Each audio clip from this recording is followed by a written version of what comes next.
Tumayo na po tayo at tayo po mananalangin. Panginoon po namin Diyos.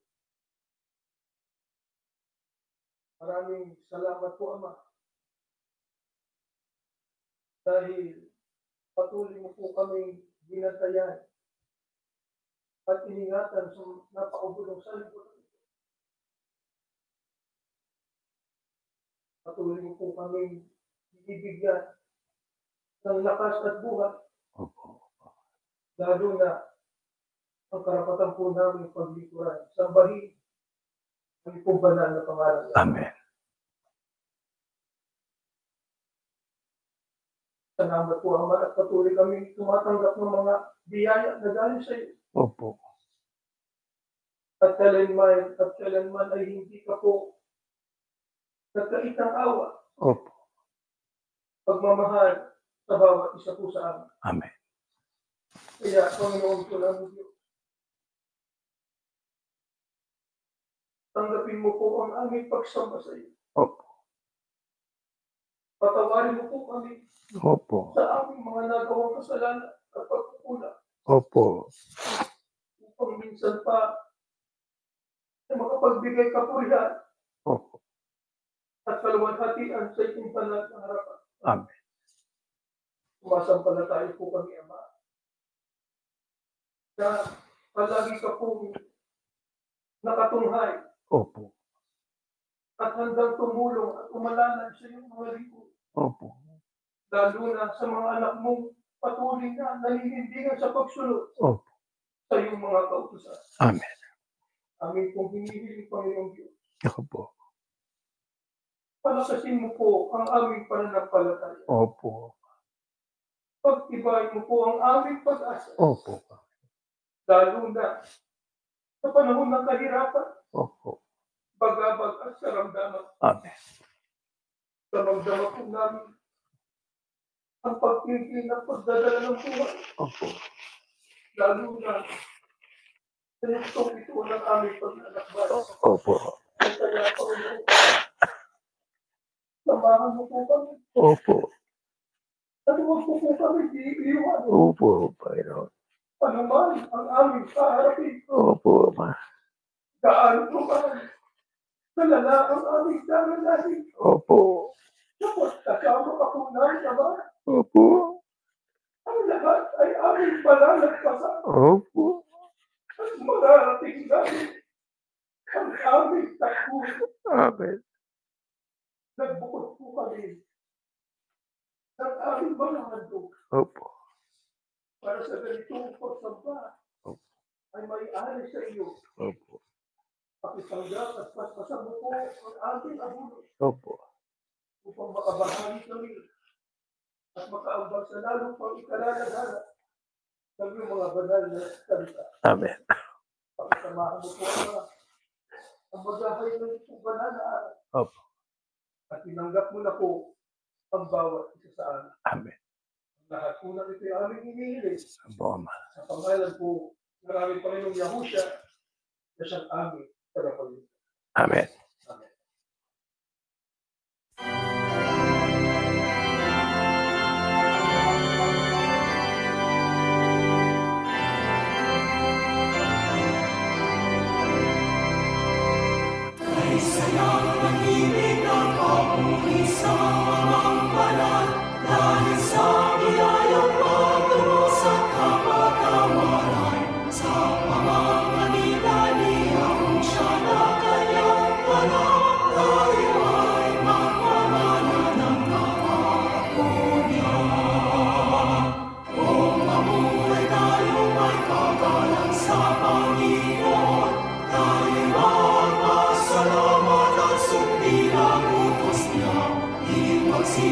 kasalanan ng ating mapagmuyan, tayo ay sumalanan sa mabuting gawa. Ang alwalhatian ng mga sa atin ay magliwanag. Pangingin ng ilaw niya, ibalik ang aral. Ang kapawagan niya ay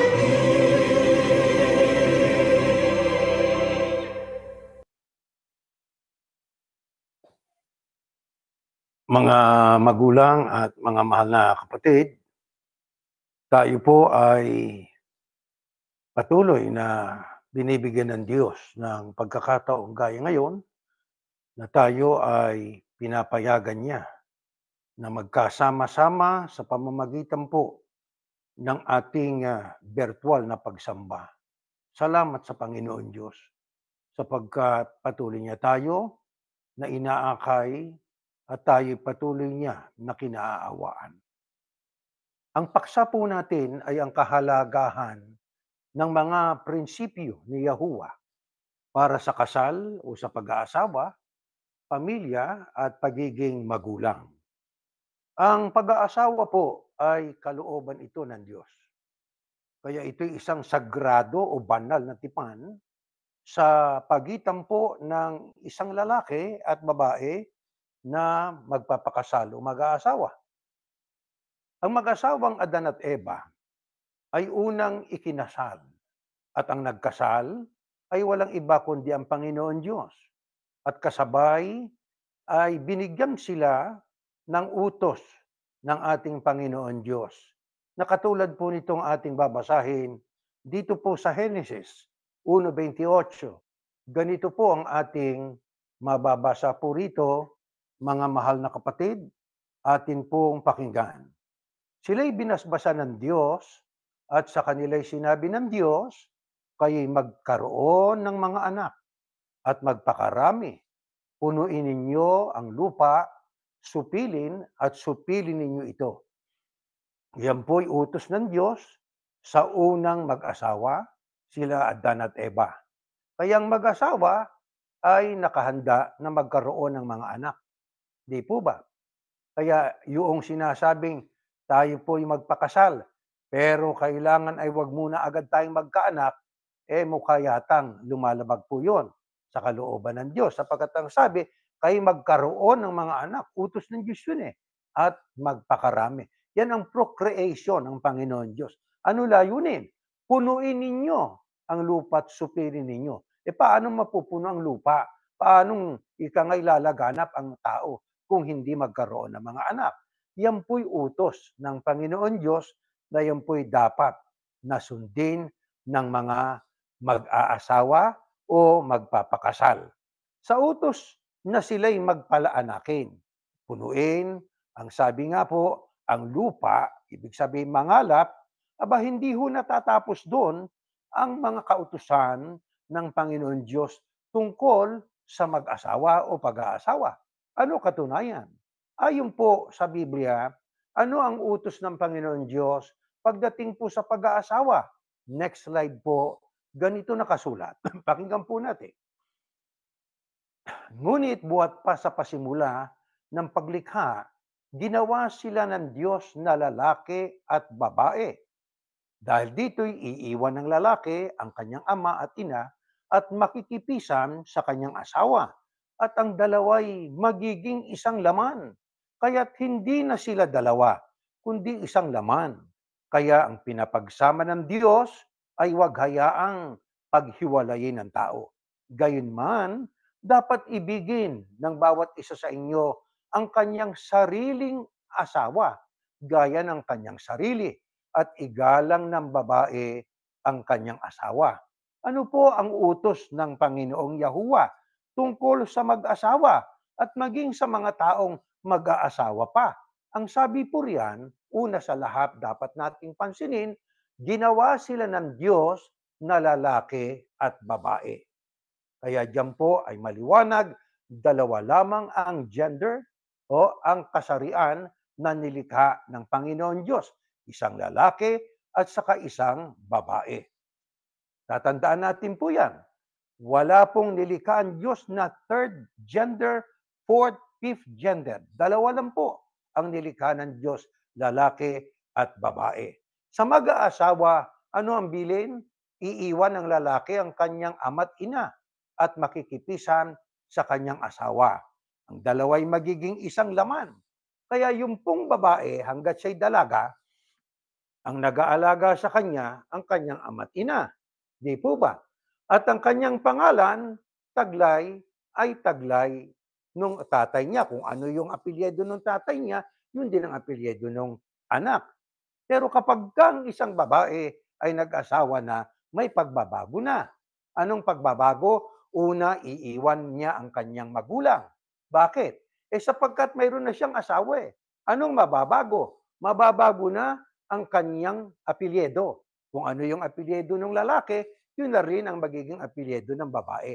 Kaya nga po sabi ng Biblia, yung dalawa, sila po'y hindi sila isang laman sa sentidong ang lalaki ay magkasama sa isang katawan, pati yung babae. Hindi. Kundi sa harap ng Diyos, ang mag-asawa, pinag-isa bilang mag-asawa. Kaya ang sabi ng Panginoon Diyos ang pinagsama ng Diyos ay huwag hayaang paghiwalayin ng tao. Kaya sa mga ikinakasal, lalo na sa mga taong may takot sa Panginoon Diyos, ano po? Ang sabi po ay, sabi nga, till death do us part. Ang makakapagpahiwalay lamang sa mag-asawa na talagang may pagkilala at pagpapahalaga sa utos ng Diyos, kamatayan lang. Kaya hanggang sa pagtanda, magkasama. Hanggang sa sila po, ika nga, ay magkasakit, nagtutulungan, nag-aalalayan. Hindi niya pinababayaan yung kanyang asawa na may sakit. Maging yung lalaki halimbawa ay may sakit, hindi rin pinababayaan ng kanyang asawang babae. Bakit? Ang sabi kasi, ibigin ang bawat isa sa inyo, ang kanyang sariling asawa. Kaya ang pagmamahal, huwag magbago. Maaring magbago ang mukha natin dahil sa ating pag-edad.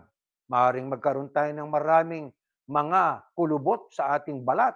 Pero habang nagtatagal at habang ang dalawang mag-asawa ay patungo sa kanilang ikangay panahon na darating ang panahon talaga, maghihiwalay, nandoon ang pag-ibig. Damang pag-ibig ay yung care, concern sa isa't isa.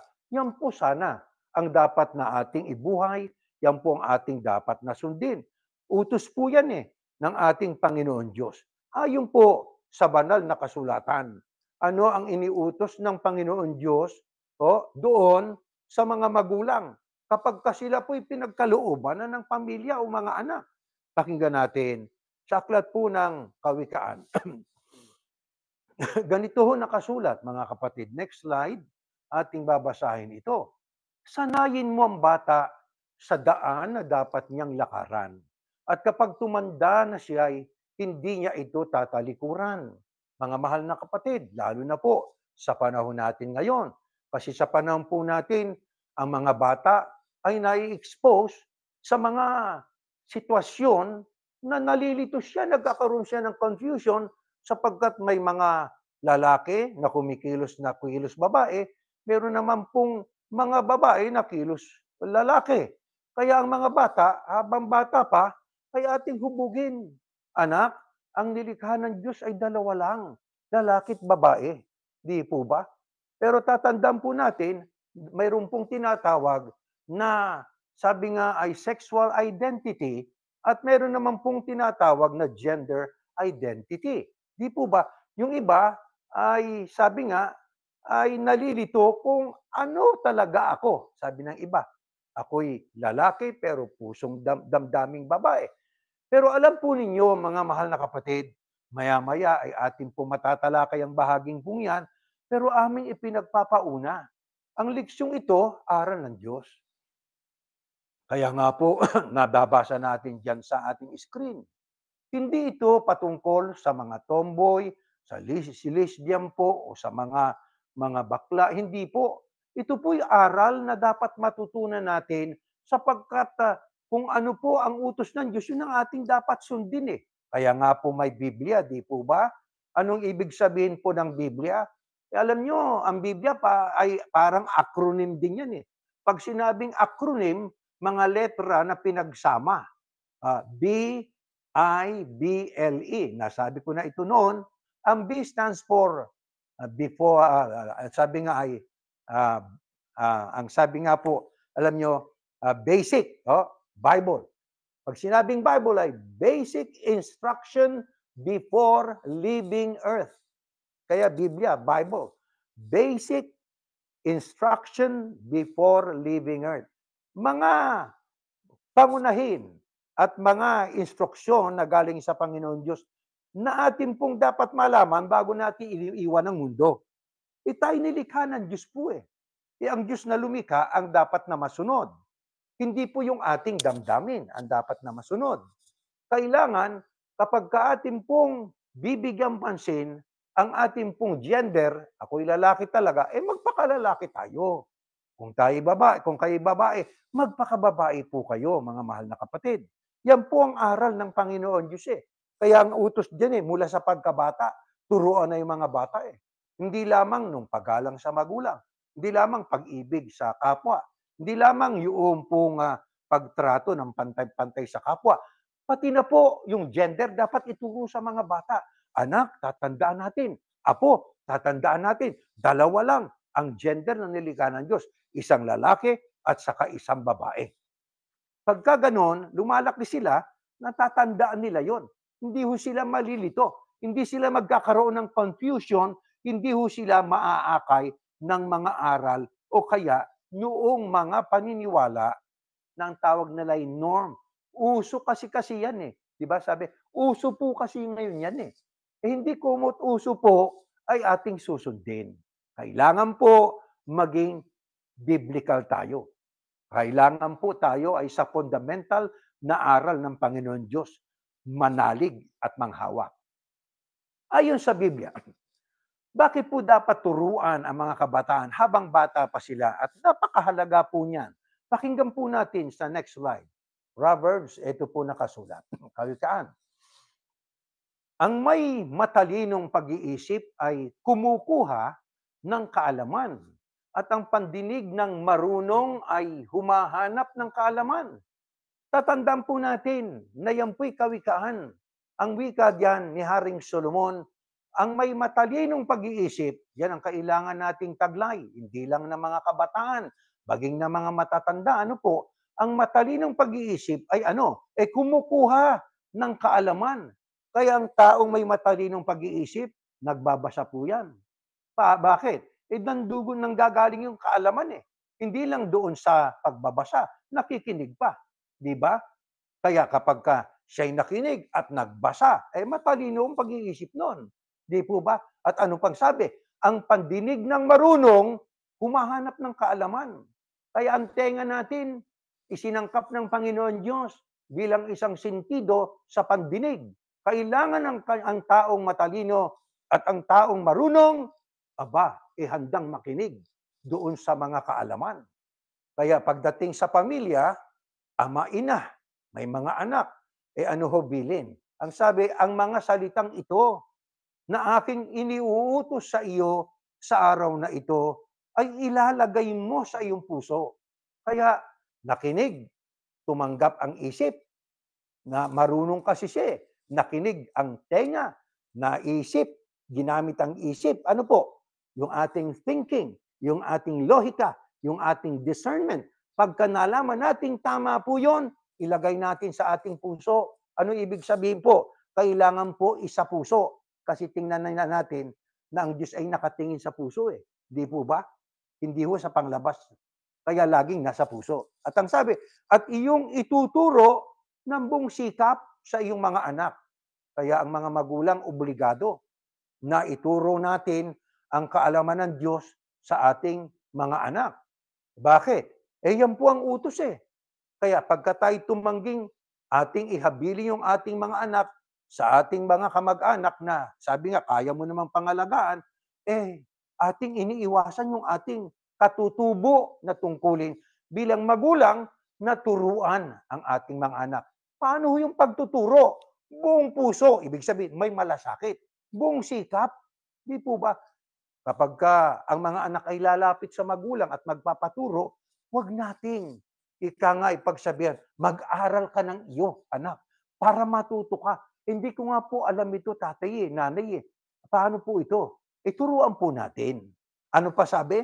At iyong sasabihin sa kanila, kapag ikay nakaupo sa iyong bahay, kapag ikay lumalakad sa daan, at kapag ikaw ay nahihiga, at kapag ikaw ay bumabangon. Sa lahat ng pagkakataon, ibig sabihin, hangga't kasama po natin yung ating mga anak, turuan po natin sila ng tungkol sa Panginoon Diyos. Hindi lamang tungkol sa mga aral ng Panginoon Diyos, ano po? Maging tungkol sa mga nangyayari sa paligid po natin. Parang mga anak natin ay hindi po, nabibehind, ano po, sa mga kaganapan sa ating paligid, maging sa buong sangkatauhan. Mahalaga po yun, mga mahal na kapatid. Mahalagang gawin po ng mga magulang po yan. Ngayon, ang tanong po natin, kailan po ito itinuro, itong aral na ito na ating pangalagaan at turuan ng ating mga anak? Mga kapatid, noong pangunang panahon, di po ba? Pero ating pong pakinggan ito ang pruweba dito po sa aklat na ating babasahin, Genesis 18:19, ganito po nakasulat. Ito yung unang panahon pa. Hindi sapagkat siya aking pinili upang kanyang tagubilinan ang kanyang mga anak at sambahayan pagkamatay niya, na maingatan ang daan ni Yahuwah sa pamamagitan ng paggawa ng kabanalan at kahatulan upang maibigay ni Yahuwah kay Abraham ang ipinangako niya sa kanya. Yan po'y panahon pa ni Abraham nang sabi po, hindi sapagkat siya aking pinili upang kanyang tagubilinan ang kanyang mga anak at sambahayan pagkamatay niya, na maingatan ang daan ni Yahuwah. Ibig lang sabihin po, buhay pa si Abraham, talagang tinagubilinan ng Panginoon Diyos tungkol sa kanyang pamilya. Ano yun? Ang sabi, ingatan ang daan ng Panginoon. Kaya noong palang panahong una si Abraham Kaya tinawag na kaibigan ng Panginoon Diyos sapagkat siya po'y tao ng talagang mataas at ang uri ng kanyang pananampalataya. Kaya ang sabi, ingatan ang daan ng Panginoon. Paano pag-iingat sa daan ng Panginoon? Gawin natin ang kalooban niya. Ang sabi, sa pamamagitan ng paggawa ng kabanalan at kahatulan. Ano layunin? Upang magbigay o maibigay ni Yahuwah kay Abraham ang ipinangako niya sa kanya. Kaya, noong panahon ni Abraham, mga kapatid, sa partikular na talatang binasa natin, ay talagang ganun na lamang ang tagubilin ng Panginoon Diyos sapagkat ang ibig ng Diyos sa tao ay pagpalain. Para pagpalain ng pamilya, kailangan ang magulang ang siyang manguna sa paggawa ng kabanalan at matuwid na kahatulan.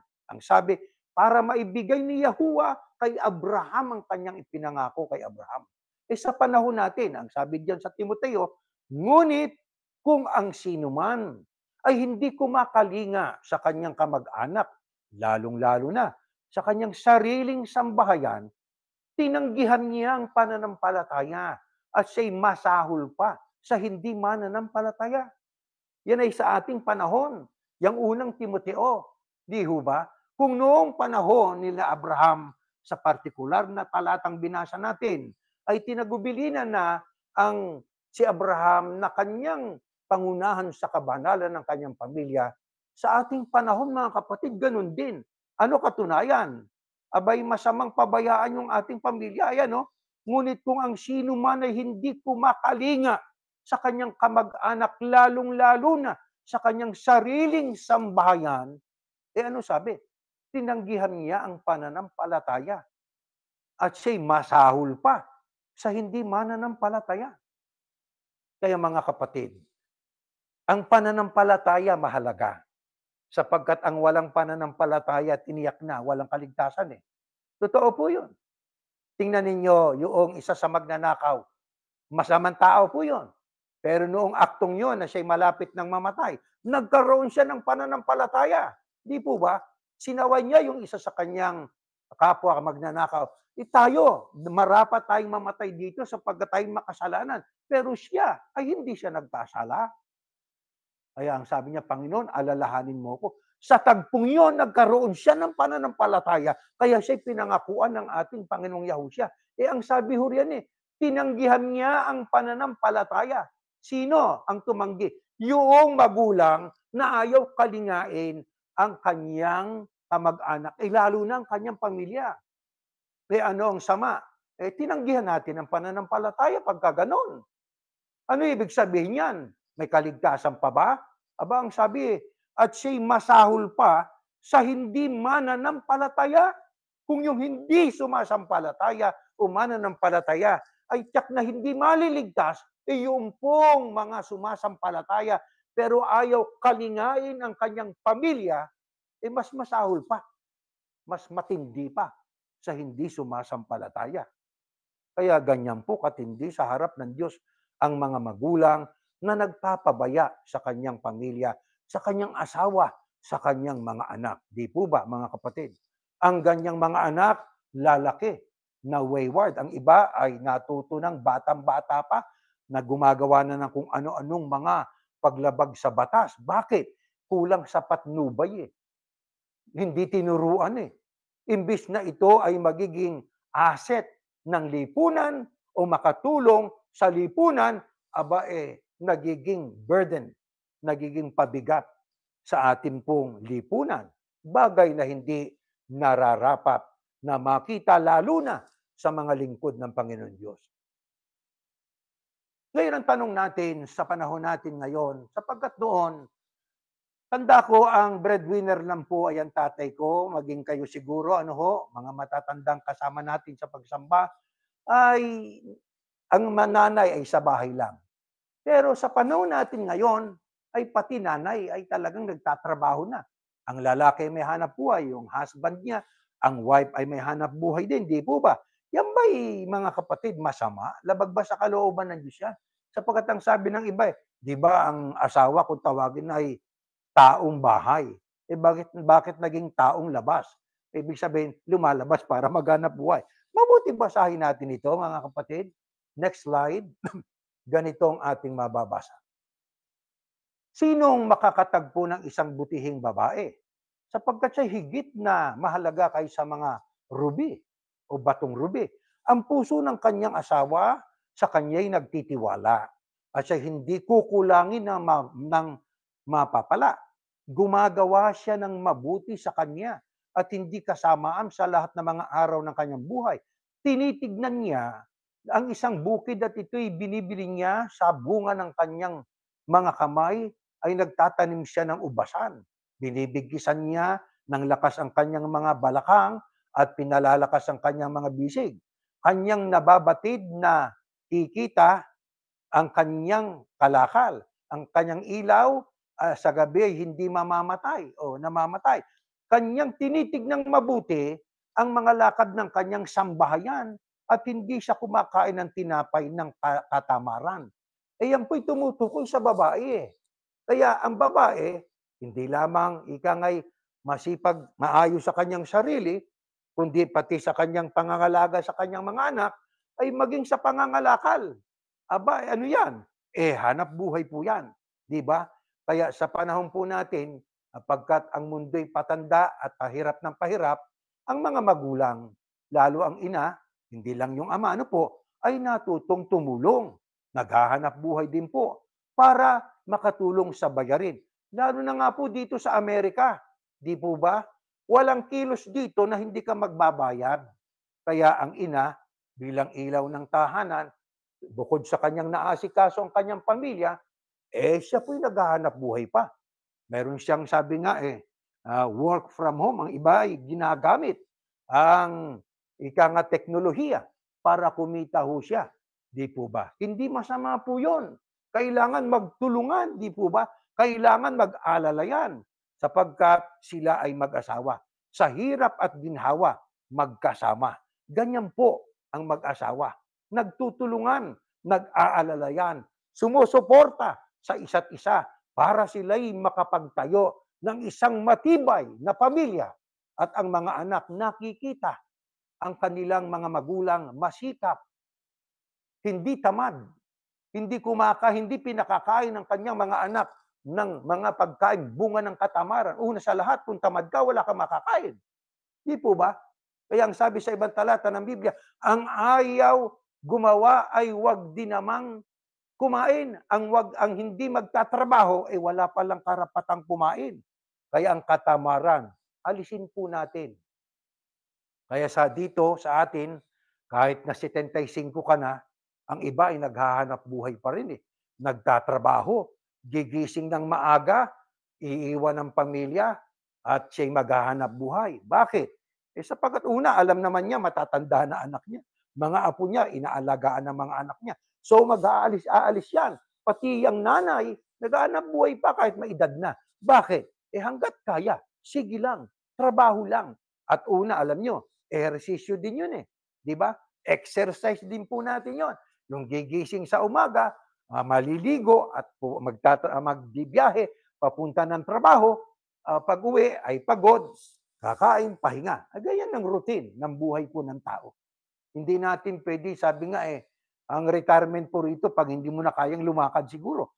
Ang iba nga, kahit na hindi na kayang maglakad kumikita pa rin Bakit? Meron tayong virtual na hanap buhay. Di ba? Sabi nga, pwede kang magbenta ng iyong mga pinaglumaan at iyong ika nga ay i-upload mo lang yan po sa ating ginagamit na mga teknolohiyang ngayon. Mayroong mga taong lalapit, pupunta sa bahay mo, bibiling ko yung inyo pong iniaalok. Di po ba? Kaya tulong-tulong lang talaga. Bakit? Sapagkat ang mag-asawa ay ang sakit ng isa, sakit din ng isa di ba? Ang sakit ng lalaki ay ramdam ng kanyang asawa. Bakit? Isa na sila sa harap ng Diyos Kaya nagdadamayan. Kung malungkot yung asawa, huwag nating sabing hindi ka rin nalulungkot. Pero kina-counter mo yon, di ba? Na pinakikita mong malakas ka bilang lalaki. Di ba? Para ang asawa mo ay huwag panghinaan ng loob. Kung nanghihina loob niya at nakita ka na ikaw ay agresibo at ikaw ay matatag, naaakit siyang magpakatatag din. Ganyan po ang buhay po natin sa mundong ito, mga mahal na kapatid. Anong prinsipyo ang gusto ng Diyos na ituro po natin sa ating mga anak? Next slide po. Ganitong ating mababasa. Igalang nyo ang lahat ng mga tao. Yun ang una. Ibigin nyo ang kapatiran. Matakot kayo sa Diyos, igalang ninyo ang hari. Yan ang ating dapat ituro. Anak, mahalagang mag-aral ka. Matuto ka ng karunungan at kaalaman. Magkaroon ka ng magandang kinabukasan. Pero anak, habang ikay lumalaki, kailangan tandaan mo ito. Igalang ninyo ang lahat ng mga tao. Bata matanda, igagalang. Ano pang sabi? Ibigin ang kapatiran. Sino yung kapatiran? Yung kasama nating tagasunod ng ating Panginoon, Yahushua HaMashiach. Ang ating pong paglilingkod ay kay Yahuwah at ang ating sinusunod, yung daang ibinigay ng ating Panginoon Diyos na si Yahuwah. Sino ang daan? Ang Panginoong Yahushua. Ibigin natin yung kapatiran. Yung daan na yan, nandoon sama-sama tayo na sumusunod kay Yahushua. Di po ba? At ano pang sabi? Matakot kayo sa Diyos. Kaya ang pagkatakot sa Diyos, yung pagsunod sa aral niya. Di po ba? Mayroon tayong holy fear of God. Banal na pagkatakot sa Diyos. Now, kahit na tayo nag-iisa po, walang nakakakita, ang ating nasa isip, ano po ang utos ng Diyos? Gagalang ko yon. Bakit? May takot ako sa Diyos Ano ibig sabihin? Meron akong pagpipitagan sa Ama. Ang utos niya, mahalaga, gagalang ko yon. May nakakakita wala, igagalang ko, susundin ko yon. Ano pang sabi diyan? Igalang niyo ang hari. Ano ang hari? Nung panong una, yan po ang siyang namamahala ng lungsod o bayan o probinsya o ng isang bansa. Sa panahon ba natin, may utos din bang ganyan? Next slide po, ganitong ating mababasa. Pakinggan po natin ito, mga mahal na kapatid. Ayan, ang bawat tao'y magpasakop sa mga namamahalang otoridad. Yan ang government. Sapagkat walang pamamahala na hindi mula sa Diyos. At ang mga pamamahalang yon ay itinalaga ng Diyos. Kaya't ang lumalaban sa may kapangyarihan ay lumalaban sa itinalaga ng Diyos. At ang mga lumalaban sa ay tatanggap ng kahatulan sa kanyang sarili. Sapagkat ang mga pinuno ay hindi kilabot sa mabuting gawa, kundi sa masama. At ibig mo bang wag magkaroon ng takot sa may kapangyarihan? Gawin mo mabuti at magkakamit ka ng kapurihan mula sa Kanya. Ano ang aral ng Panginoon Diyos? Maging noong panahon una, lalo na sa panahon natin, sapagkat ang talatang yan ay sumasaklaw sa panahon natin. Ang sabi po riyan, ang bawat tao'y magpasakop sa mga namamahalang otoridad. Kaya yung namamahalang may authority, hindi yung peke, sapagkat yung iba nagpapanggap Di po ba? Maraming ganyan na sila raw ay mga namamahala pero wala naman silang authority. Bakit nga? Sapagkat walang pamamahala o gobyerno na hindi mula sa Diyos. Sa ibang talata nga ng Biblia, ang Diyos ang naglalagay ng hari, ang Diyos din ang nag-aalis at nagpapalit. Kaya kung sino man ang nakaupo na presidente o prime minister o anuman ang tawag sa namumuno ng isang bansa, ang Diyos ang naglalagay nun. Masama may rason ng Diyos. Kay mabuti, kay masama, may rason ng Panginoon Diyos. Di po ba, mga kapatid? Kaya ang sabi dyan kaya ang lumalaban sa may kapangyarihan, lumalaban sa itinalaga ng Diyos. Pero alam nyo, kailan tayo lalaban sa pamamahala kapag ang kanilang itinuturo ay labag na sa kalooban ng ating Panginoon Diyos. Halimbawa, tayo po ay pinagsabihan, huwag na kayong sasamba, dyan na tayo lalaban. Anong pag-ibig sabihin ng lalaban? Aalsa, gagamit ng armas? Hindi. Maninindigan kami sa panig po ng Panginoon Diyos. Pasensya na po. Huwag po sana kayong magagalit. Unawain po naman sana ninyo ang aming panig, ang aming pananampalataya sa Diyos. Mas mahalaga po kaysa anumang utos ng sino mang tao sa lupa. Di po ba? Kaya nga po, sabi ng Biblia, huwag kayong matakot doon sa mga, huwag kayong pasakop doon sa mga human leaders. Kailan yon? Sino yon? Yung mga human leaders ng kanilang pangunguna ay kontra na sa kalooban ng Diyos. Bakit? Namamatay sila Di ba? Samantalang ang Diyos na lumalang sa atin, ang Diyos na lumikha sa atin, may kapangyarihang magpala, may kapangyarihang hatulan tayo. Kaya ang sabi nga po dyan kung ang pamamahala o gobyerno matino, pasakop tayo. Di ba? Bakit? Sapagkat ang mga pinuno na matitino ay hindi kilabot sa mabuting gawa. Kasi kung walang gobyerno, magulo. Kung may gobyerno na nga sa isang bansa, magulo na lalo kung walang gobyerno. Di ba? Kung walang pamamahala o government, lalong magiging chaotic ang mundo na ating kinalalagyan. Ibig ba nating mabuhay sa isang magulong mundo?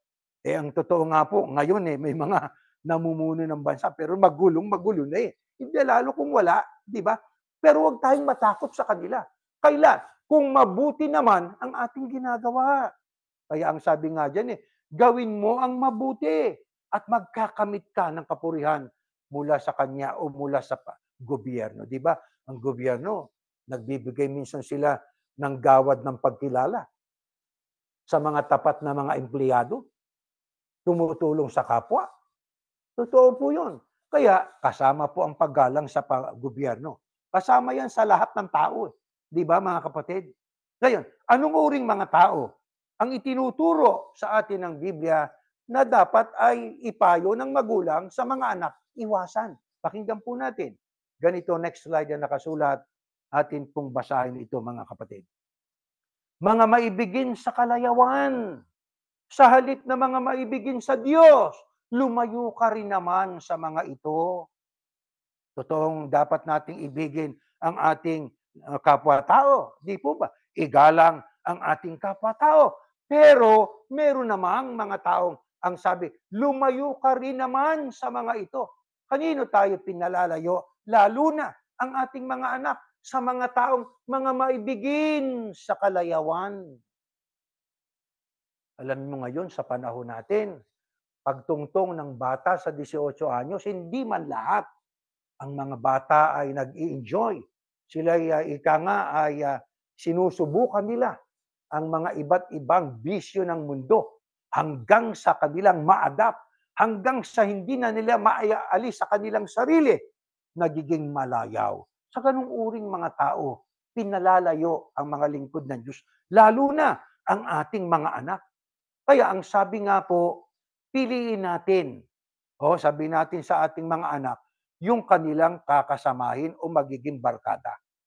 Pag sinabing barkada, yung kanilang mga ikangay kaibigan. Kailangan ng kanilang maging kaibigan yung mga may takot sa Panginoon Diyos. Di po ba? Yung mga batang may takot sa Diyos, may paggalang sa kapwa, lumalayo sa kasamaan. Ganyan po ang uri ng mga kabataan na dapat napakisamahan ng ating mga anak at maging ng ating mga apo.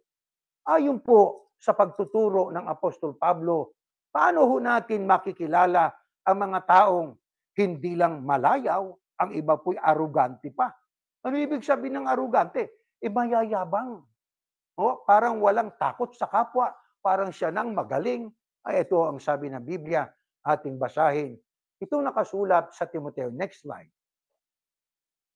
Sapagkat ang mga tao ay magiging maibigin sa kanyang sarili, maibigin sa salapi, mayayabang, mga mapagmalaki, mapanlait, swail sa mga magulang, mga walang utang na loob, walang kabanalan, walang katutubong pag-ibig, mga walang habag, mga mapanirampuri, mga walang pagpipigil sa sarili, mababagis, mga hindi maibigin sa mabuti, mga taksil, matitigas ang ulo, mga palalo, maibigin sa kalaywan sa halip na mga maibigin sa Diyos, na may anyo ng kabanalan, ngunit tinatanggihan ng kapangyarihan ito. Lumayo ka rin naman sa mga ito.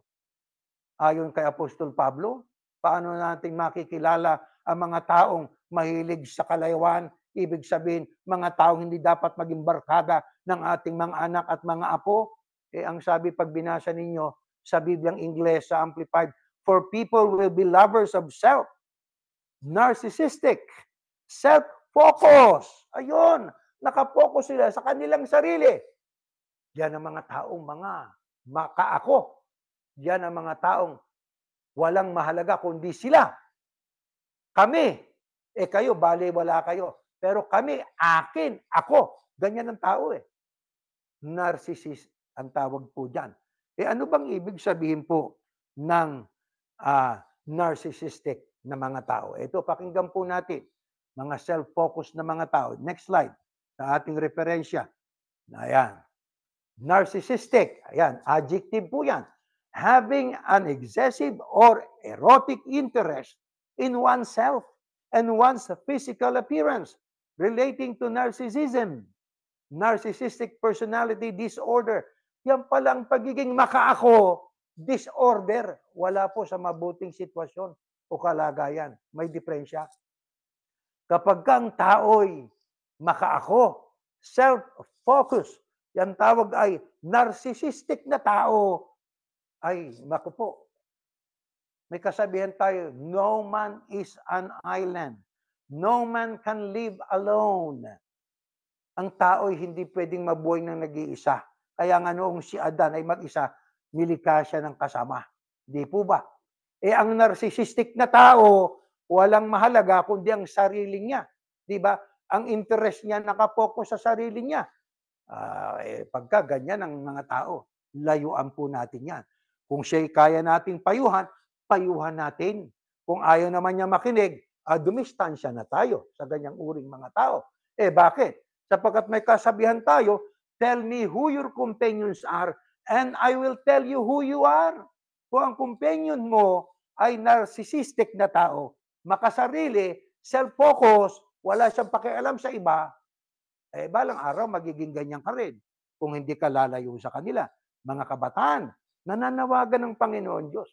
Kailangan po tayo ay hindi arogante, hindi makasarili, hindi tayo mapanirampuri, walang makita sa atin na ating dinidisrespect ang ating magulang.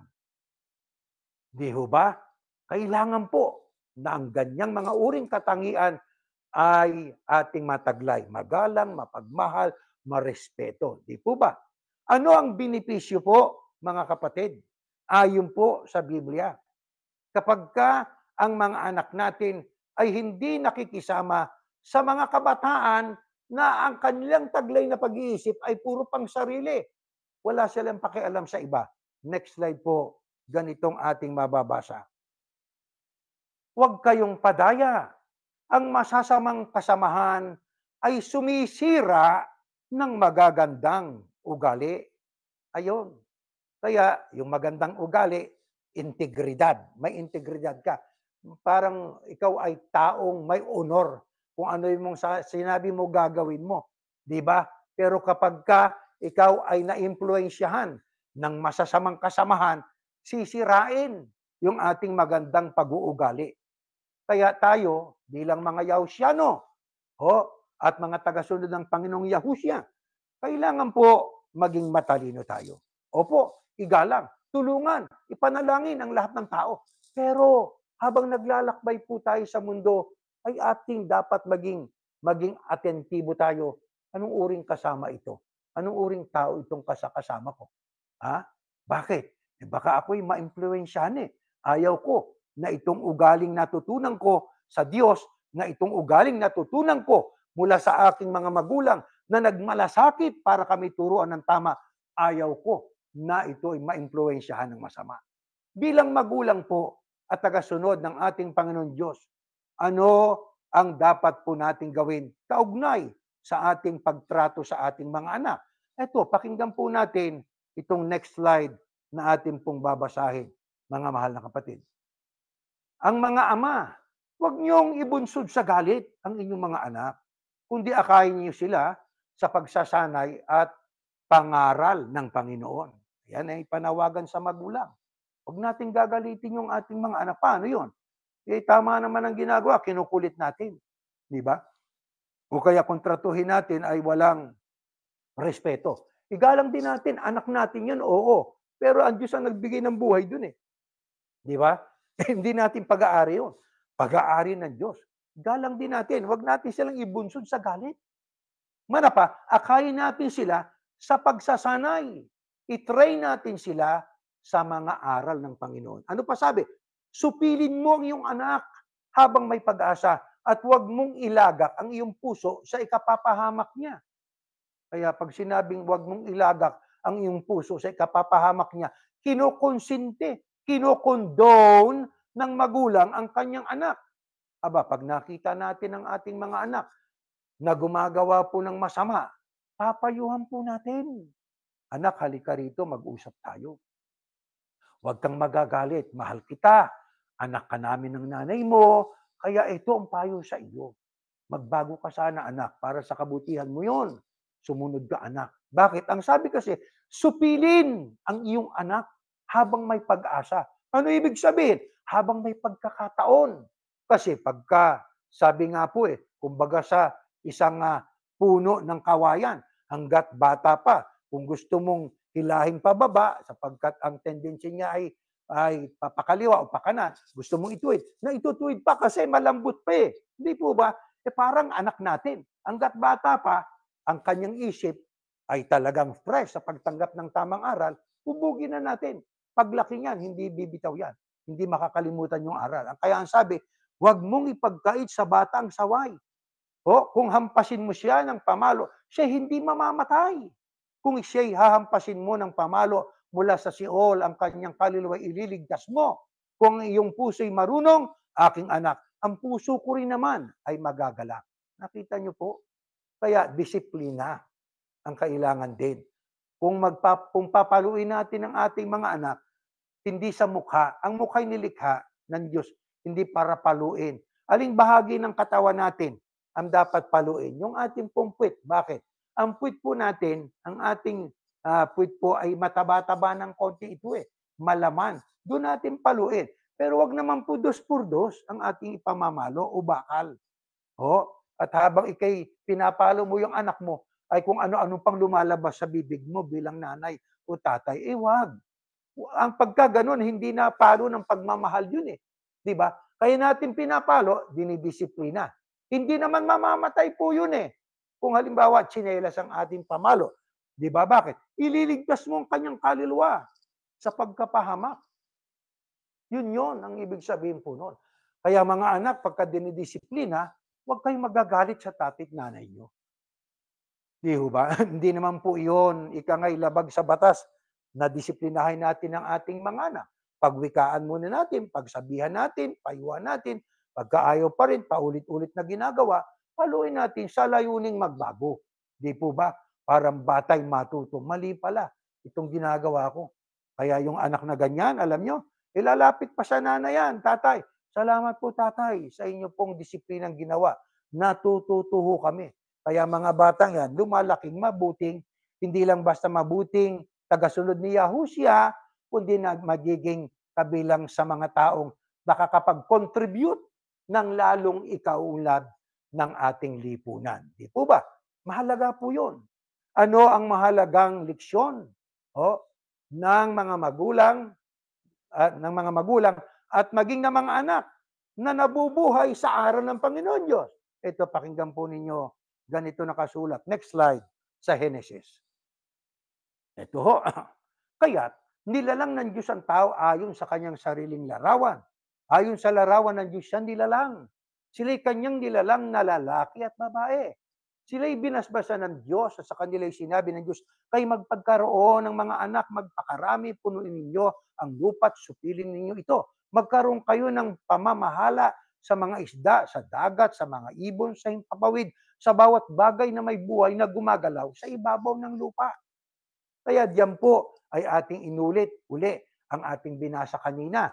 Pero diyan ay ating mapapansin, nilalang ng Diyos ang tao ayon sa kanyang sariling larawan. Kaya ang tao ay representasyon ng Diyos sa paggawa ng mabuti, sa paggawa ng tama. Di po ba? Sila'y representasyon ng Panginoon Diyos. Kaya ang tao, ang inaasahan ng Diyos sa tao, gumawa ng kabanalan. Isipin nyo, sa wangis ng Diyos tayo nilalang. Kawangis sa kabanalan, kawangis sa pag-ibig, kawangis sa mabuting gawa. Kaya lahat ng yan ay atin pong dapat matutunan. Obligasyon ng magulang, obligasyon ng mga anak, obligasyon ng asawang lalaki sa babae, babae sa kanyang asawang lalaki. Kailangan po ay ating nagagawa po yan. Di po ba? Kaya yung mag-asawa, tapos sabi nga, nag-asawa siya, tapos sabi ng lalaki, mag-anak na tayo. Sabi ng babae, hindi pa panahon. Mag-tis-tis ka, wag na muna. Wag muna, kailangan ay, sabi nga, magsama tayo, pero wag muna tayo magkaanak. Pagka ganyan, wag ka na muna mag-asawa. Di ba? Mga kapatid, wag muna mag-asawa. Alam nyo, once ng babae ay mag-aasawa, dapat nakahanda siya. Nakahanda siya, ako'y magkakaroon ng aking sariling pamilya. Makahanda akong magkaanak. Di po ba, mga kapatid? Ngayon alam ninyo, diyan ay ating binasa rin, lalaki at babae. Yan ang ating binasa din kanina. Alam ninyo, sa panahon po natin, mga kapatid, merong tinatawag na hermaphrodite. Ang hermaphrodite is a sexually reproducing organism that produces both male and female gametes. Ibig lang sabihin po, mayroong mga nilikha, ang Diyos, may talagang totoo po ito, kahit mag-research kayo, yung mga hermaphrodite. Sa isang katawan, may dalawa siyang organ, both male and female. Di po ba? Ngayon, sa ganyang sitwasyon, alam niyo, dapat mamili yung subject. Ano ka ba talaga? Ako po, lalaki. Di magpakalalaki. Di ba? May mga nangyayaring ganun eh. Hindi naman po marami. Mabibilang natin sa daliri yung mga tao na isang tao may dalawang genital organs. Di po ba? Kailangan po magdesisyon. Lalaki ka? Di magpakalalaki. Di ba? Ikaw. Ako po ay, bagamat may dalawang organs po ako ako'y babae. Di magpakababae. Yun ang gawin natin. Di ba? Yan po ang tama eh. Ngayon, ang sabi naman pong ng iba, ano naman po yung transgender? Ang transgender po is a broad term is a broad term that can be used to describe, malawak na termino yan, to describe people whose gender identity is different from the gender they were thought to be when they were born. Ang transgender naman po, yung po ay mga tao, ilan lang naman po, hindi naman anong marami po yan, gaano karami. Pinanganak siyang lalaki, pero ang damdamin niya ay babae habang lumalaki. Pinanganak siyang babae, pero ang kanyang damdamin ay nagiging lalaki. Kaya nga trans, di ba?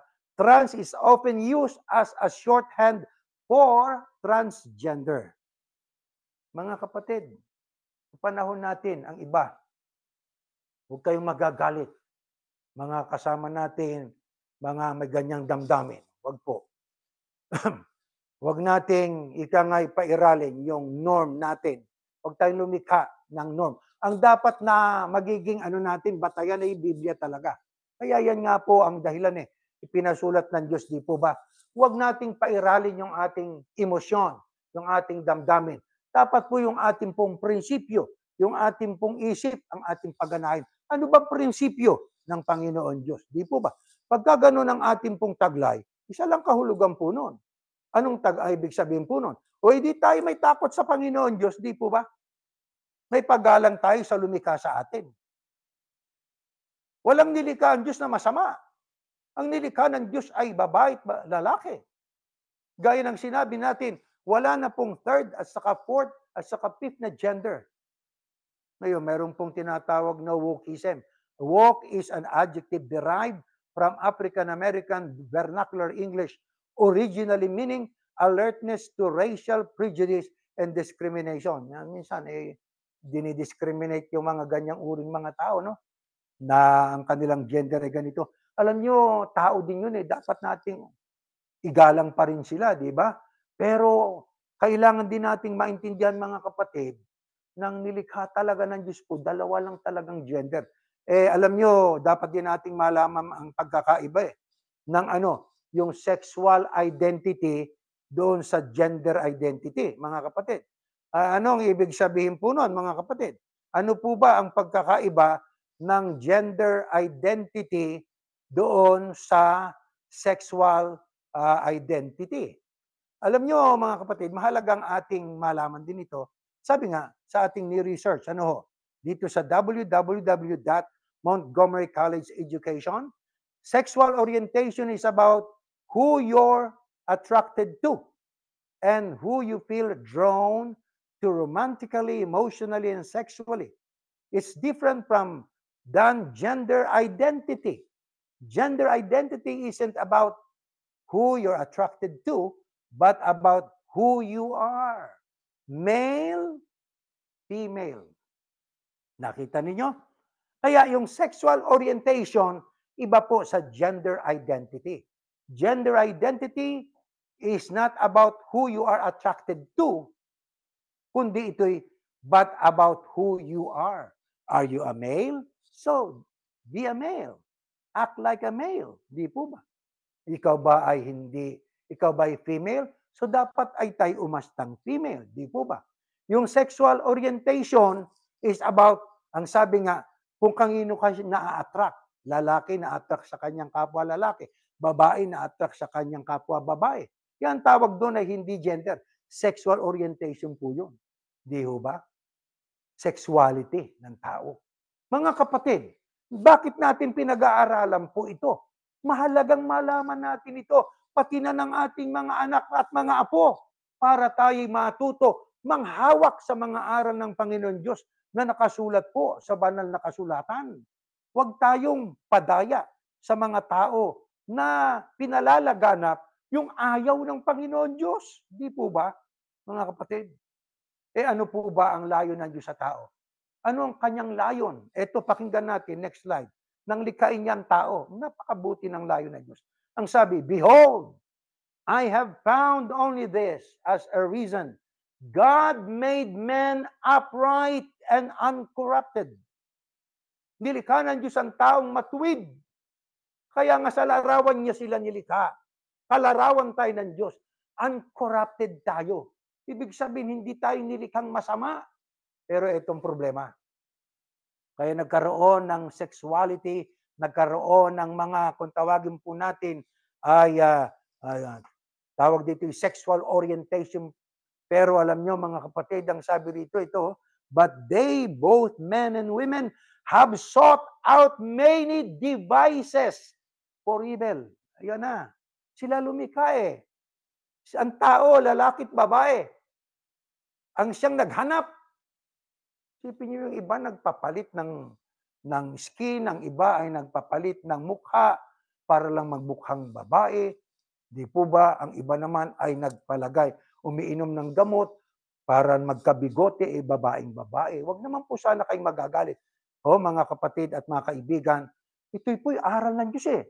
Masamang hindi ituro ito. Bakit? Sapagkat ang Diyos ang ating manlalalang at siya po ang sa atin ay magagawad ng pagpapala. Pagka tayo sumunod at tayo po naman ay gagawaran niya ng parusa kung tayo hindi susunod. Kaya saan tayo papanig? Doon tayo pumanig sa pananampalataya. Dalawa lang ang gender na nilikha ng Diyos. Lalaki at babae. Lalaki, babae, mag-aasawa. O, yung ikinakasal, yung lalaking lalaki, babae, babae, labag sa kalooban ng Diyos po yun eh, mga kapatid. Uso po yun eh. Kahit ba uso po yan eh. Di ba? Ang sabi nga po eh, mayroong yung katulad ng ating natalakay na, no? Sabi ng iba, it can't be wrong when it feels so right. Hindi ang wika mali kung sa pakiramdam mo ay nag-i-enjoy ka. Aba, hindi yung pakiramdam natin ang ating dapat na isaalang-alang. Ano ba ang ikagagalak ng Diyos na lumalang sa akin? Huwag po tayong maging taong katulad ng mga narcissists na ang ating inaatupag lang po sarili nating kaligayahan. Sukdulang labagin na ang kalooban ng Diyos. Huwag po. Ano pangako ng Diyos? Kapag tayo ay yumakap sa kanyang mga aral na ating pinag-aaralan ngayon. Next slide po. Ganitong ating mababasa. Sapagkat nalalaman ko ang aking mga panukala para sa iyo, sabi ni Yahuwah.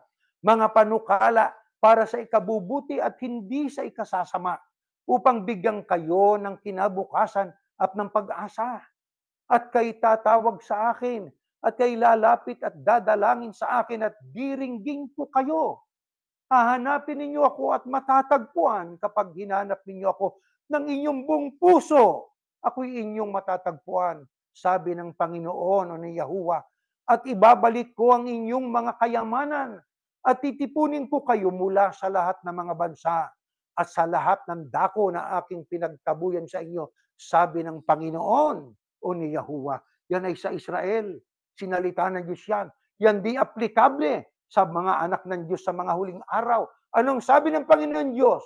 Ang panukala ko para sa inyo ay panukalang sa ikabubuti, hindi sa ikasasama, upang bigyan kayo ng kinabukasan at pag-asa.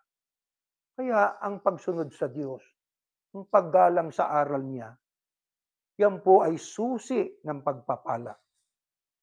Darating ang panahon, gaya ng dumating sa Israel, sila ay nilusob, sila ay nanganib, sila ay nakipagdigma, sila ay dinigma ng kanilang kapwa, mga karatig bansa. Ano? Pero ang sabi ng Panginoon Diyos, tatawag kayo sa akin, kayo'y lalapit at dadalangin sa akin, diringgin ko kayo, hahanapin ninyo ako, matatagpuan ninyo ako, kapag kahinanap ninyo ako ng inyong buong puso, ako'y inyong matatagpuan, sabi ng Panginoon. Di ba yan din ang ating kailangan sa panahon natin ngayon? Sa mga talatang binasa natin, magkakaroon ng digmaan, ng mga pagbaha, ng iba't ibang salot at tagutom na darating sa mundo. Pero ang atin po na dapat na pangunyapitan at tayo dapat ng hawak ay kanino? Sa Diyos. Wala na pong iba. Siya ang atin po na pagdadalanginan. Siya ang ating lalapitan. Sa Kanya tayo dudulog. Paano kung tayo ay nasa paglabag? Paano kung ating inatupag yung sarili natin? Pinabayaan ng pamilya, nagpabaya sa mga anak, nagkagulo-gulo ang mga anak, lumaking kawawa. Paano kung ating mga anak ay natuto ng iba't iba na mga kasamaan, bunga ng kapabayaan ng mga magulang? Wag nating payagang mangyari po yun. Habang tayo po'y naglalakbay, sinupin natin ang ating pamilya, pati ng ating kapwa, tulungan natin. Ipanalangin natin ang ating kapwa-tao, maging ang mga tao na nasa iba't ibang relihiyon. Ang mga taong mga pinuno ng mga bansa. Yan ang pag-ibig. Yan ang ibig ng ating Panginoon Diyos.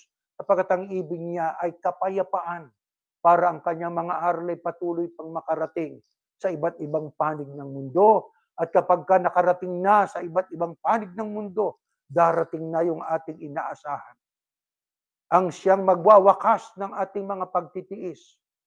Darating na ang pagkakataon, ang Panginoong Yahushua na magwawakas ng ating mga sakit, ng ating mga karamdaman, ng ating mga tinitiis sa ating katawan. Napakagandang pag-asa na yan ay maaasahan ng mga tao na nabubuhay ng ayon sa kalooban ng Ama. May takot sa Diyos. Umiibig sa kapwa. May pag-ibig sa kanyang asawa at kanyang mga anak. Kapag kaganyan, ang pagpapala ay patuloy na igagawad sa atin ng Ama. Tumayo po kayo at tayo po ay mananalangin. Ama po namin Diyos, sa iyo kami ay nagpapasalamat. Maraming salamat po. Maraming salamat sa amin pong tinatanggap na mga biyaya. Sa pagpapalang ito na nagmula sa iyo, kami po'y nabubuhay. Nakakaraos kami araw-araw. Nababayaran namin ang aming mga bayarin. Nalalampasan namin ang iba't iba naming mga pagsubok na dinaraanan. Aman Diyos, ang amin lamang pakiusap, huwag mo po kaming iiwan. Ang aming pamilya, ang aming mga anak, mga apo, sana Ama ay matuto kami sa iyong mga kalooban. Mga aral mong nakasulat sa Biblia. Aman Diyos, sana amin pong buong sikap ng iyong mga aral ay amin pong ipalaganap, makarating sa mga tao, at huwag naman sanang magalit ang mga tao kung ang kanilang nadidinig, hindi naman namin aral ito. Ito'y aral mo, salita mo, na masamang hindi namin ibunyag, hindi namin ipahayag. Magdaramdam ka, Ama, sapagkat naglagay ka ng mga tao na siyang maghahayag ng gusto mo, sapagkat ikaw ang lumikha at ang iyong layunin sa mga tao, sa ikabubuti, kami mabigyan ng magandang kinabukasan. Aman Diyos, sana ang mga taong nakapakinig, na alam nila na sila'y nasa kalagayang hindi kaaya-aya sa harapan mo, magbago sana. Huwag yung pairalin yung damdamin. Ang pairalin namin ay ang iyong prinsipyo, ang aral mo, sapagkat kami po'y naglalakbay lamang na lahat sa mundong ito. Darating ang panahon, mamamatay kami. Ipikit namin ang aming mga mata. Sana maisiguro po namin, habang kami nabubuhay, ang aming nagagawa, yung mga bagay na gusto mo, mga aral na ayon sa kalooban mo. At kami ay nakakita mo lagi ng pag-ibig sa kapwa, malasakit, at pag-ibig maging sa mga tao na ayaw sa amin. Aman Diyos, sa tagpong ito ng aming panalangin, sapagkat kami mga anak mo na nagkakaroon ng mga iba't ibang suliranin, lagi mo kaming samahan, lagi mo kaming tulungan, huwag mo po kaming iiwan, Ama. Sapagkat may mga pagkakataon sa buhay namin na talagang minsan ay naiisip namin na bakit ganito ang nangyayari. Kung ang anak mo, nang siya po'y nakapako sa krus, sumigaw siya sa iyo ng malakas na tinig. Siya'y tumawag sa iyo na may pagluha sa mga paglalakban niya nang siya'y nasa lupa pa. Kami bilang mga alagad niya, lumuluha rin sa iyo. Nagmamakaawa din sa iyo. Sapagkat umagkaminsan naman, Sunod-sunod ang mga suliranin. Sunod-sunod ang mga karamdaman. Ama, huwag mo po kaming iiwan. Maawa ka po sa amin. Hindi namin iiwan ang aming pananampalataya. Huwag mo lamang po kaming pababayaang malugmok sa kawalan ng pag-asa. Pag nakikita mo kaming nahihirapan, pag nakikita mo kami halos panawan ng pag-asa, Amang banal, lapitan mo kami. Tulungan mo kami, abutin mo kami. Itayo mo kaming muli. At bigyan mo kami ng maalam na pag-asa upang maipagpatuloy namin ang aming paglilingkod sa iyo. Salamat po. Salamat sa pagpapagaling mo po sa mga anak mo na may karamdaman. Salamat po sa pag-alalay sa amin. At patuloy mo sana kaming iugnay sa diwa ng iyong anak, diwang masunurin at mapagmalasakit, at diwa na may pag-ibig. Pinapanalangin namin ang buong sangkatauhan. Kaawaan po sana ang mga pinuno ng mga bansa, alang-alang sa iyong mga aral na gusto mo pang maipalaganap. Ito'y aming hinihiling sa ngalan po ng iyong anak, ang Panginoong Yahushua, na aming tagapagligtas. Amen.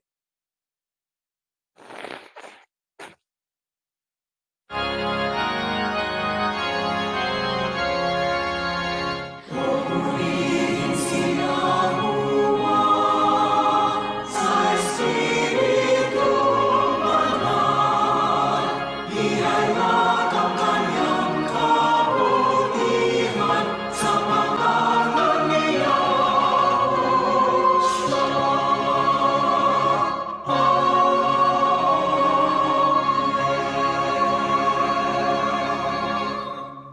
Ang biyayang pagliligtas ng ating Panginoong Yahushua, ang pag-ibig ng Ama o ni Yahuwah, at ang pakikipisan ng Espiritu Santo, sa nawang sumaating lahat ngayon at magpakailanman. Amen. Mga mahal na kapatid, meron tayong ilang mga tagubilin po, gaya ng dati, ay kung tayo po ay magbibigay ng ating donasyon, ay meron tayong website po no, sa OFIRPA, at ng ating abuloy, alam na po natin yon. At patuloy po nating ipalaganap ang aral ng Panginoon Diyos. Mag-imbita tayo ng ating mga panauhin sa pagsamba, sa Bible study po natin, at patuloy nating ipanalangin ang buong sangkatauhan, mga pinuno po ng mga bansa at ang mga tao na nagdaranas ng matitinding karanasan, bunga ng hagupit ng kalikasan. Ano po, mga kapatid? Hanggang dyan, at tayo po'y natatapos na.